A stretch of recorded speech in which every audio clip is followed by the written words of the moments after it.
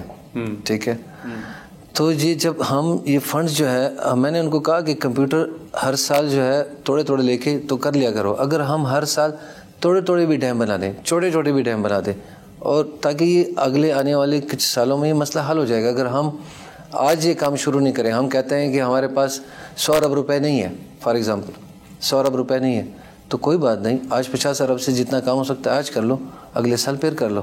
لیکن یہ نہیں ہے کہ ہم اس کو اسی طرح چھوڑ دیں. کتنے سالوں سے پانی آ رہا ہے, ہر سال وہاں کے لوگ بھی متاثر ہو جاتے ہیں. ٹھیک ہے, وہاں کی کپاس, وہاں کی فصل تباہ ہو جاتی ہے. ٹھیک ہے, اور پھر وہ ہم بھول جاتے ہیں, پانی گزر جاتا ہے, ہم بھول جاتے ہیں, پھر اگلے سال کے لیے انتظار کر رہے ہوتے ہیں کہ پھر پانی آئے گا, پھر یہ ساری چیزیں تباہ کرے گا. تو ہم اس کے اوپر ہم کام کریں تاکہ ہم اس پانی کو ریزرو کر دیں, اس کے لیے ڈیم بنائیں, اور ہمیں ہماری جو بنجر زمینیں ہیں جہاں پہ کھیتی باڑی نہیں ہوتی اس کو طرف رخ کر دیں ان کا. لیکن یہاں پر ایک سی پیک کا معاملہ بھی تو ہے. سی پیک کے حوالے سے چائنا کے بڑے تحفظات تھے, آپ نے حال ہی میں چائنا کا دورہ بھی کیا. چائنا کیا دیکھ رہا ہے, ان کے کیا تحفظات ہیں, کیا خدشات ہیں؟ لیکن چائنا ہمارا اچھا دوست ہے, ایک بڑا قریبی دوست ہے ہمارے ساتھ, ان کے بہت اچھے تعلق ہیں. میں سمجھتا ہوں سی پیک جو ہے وہ رکا نہیں ہے, لیکن اس کو کامیاب ہونے نہیں دے رہے.